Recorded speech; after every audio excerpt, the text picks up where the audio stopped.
24-1.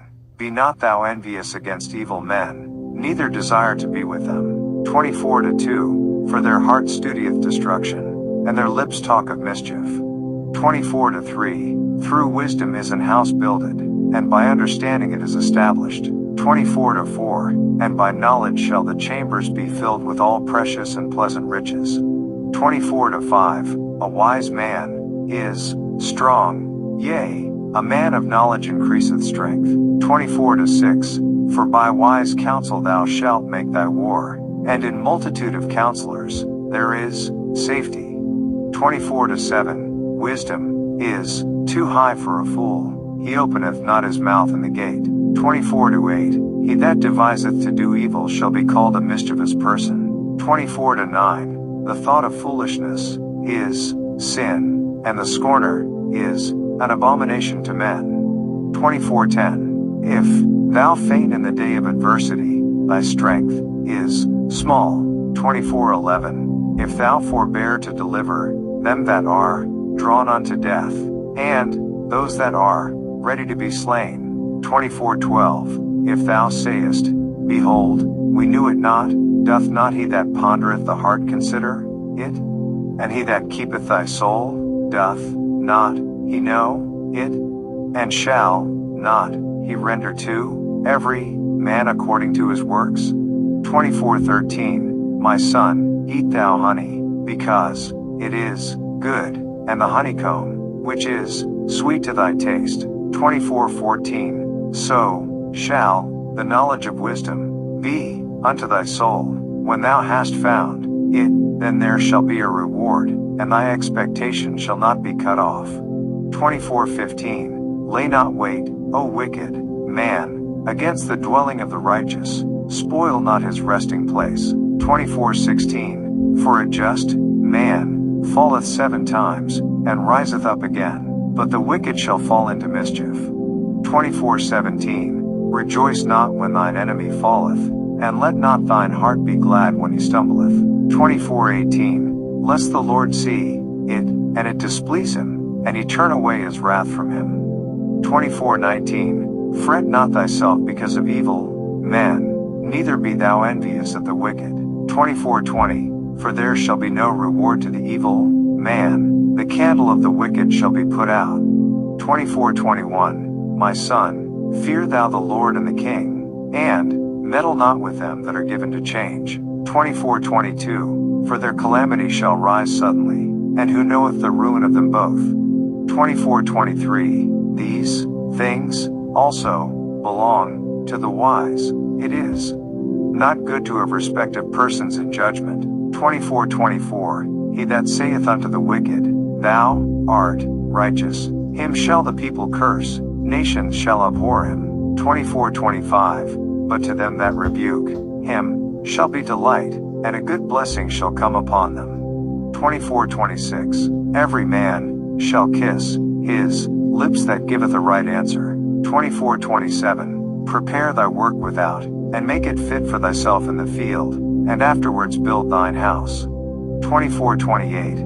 Be not a witness against thy neighbor without cause, and deceive not with thy lips. 24-29. Say not, I will do so to him as he hath done to me. I will render to the man according to his work. 24-30. I went by the field of the slothful, and by the vineyard of the man void of understanding. 24-31. And, lo, it was all grown over with thorns, and nettles had covered the face thereof, and the stone wall thereof was broken down. 24-32. Then I saw, and considered it well. I looked upon it, and received instruction. 24-33. Yet, a little sleep, a little slumber, a little folding of the hands to sleep. 24-34. So shall thy poverty come as one that travelleth, and thy want as an armed man. 25-1. These are also Proverbs of Solomon, which the men of Hezekiah king of Judah copied out. 25-2. It is the www.holybooks.com. Proverbs page 404. Glory of God to conceal a thing, but the honor of kings is to search out a matter. 25-3. The heaven for height, and the earth for depth, and the heart of kings is unsearchable. 25-4, take away the dross from the silver, and there shall come forth a vessel for the finer. 25-5, take away the wicked from before the king, and his throne shall be established in righteousness. 25-6, put not forth thyself in the presence of the king, and stand not in the place of great men. 25-7, for better it is that it be said unto thee, Come up hither, than that thou shouldest be put lower in the presence of the prince whom thine eyes have seen. 25-8, go not forth hastily to strive, lest thou know not what to do in the end thereof, when thy neighbor hath put thee to shame. 25-9, debate thy cause with thy neighbor himself, and discover not a secret to another. 25-10, lest he that heareth it put thee to shame, and thine infamy turn not away. 25-11, a word fitly spoken is like apples of gold in pictures of silver. 25-12, as an earring of gold and an ornament of fine gold, so is a wise reprover upon an obedient ear. 25-13, as the cold of snow in the time of harvest, so is a faithful messenger to them that send him, for he refresheth the soul of his masters. 25-14, whoso boasteth himself of a false gift is like clouds and wind without rain.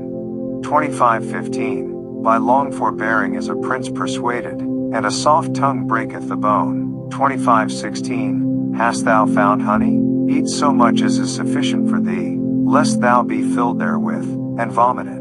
25-17, withdraw thy foot from thy neighbor's house, lest he be weary of thee, and so hate thee. 25-18, a man that beareth false witness against his neighbor is a maul, and a sword, and a sharp arrow.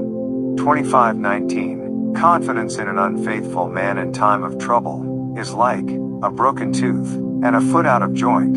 25-20, as he that taketh away a garment in cold weather, and as vinegar upon nitre, so is he that singeth songs to an heavy heart. 25-21, if thine enemy be hungry, give him bread to eat, and if he be thirsty, give him water to drink. 25-22, for thou shalt heap coals of fire upon his head, and the Lord shall reward thee. 25-23, the north wind driveth away rain, so doth an angry countenance a backbiting tongue. 25-24, it is better to dwell in the corner of the housetop, than with a brawling woman and in a wide house. 25-25, as cold waters to a thirsty soul, so is good news from a far country. 25-26, a righteous man falling down before the wicked is as a troubled fountain and a corrupt spring. 25-27, it is not good to eat much honey, so for men to search their own glory is not glory. 25-28, he that hath no rule over his own spirit is like a city that is broken down and without walls.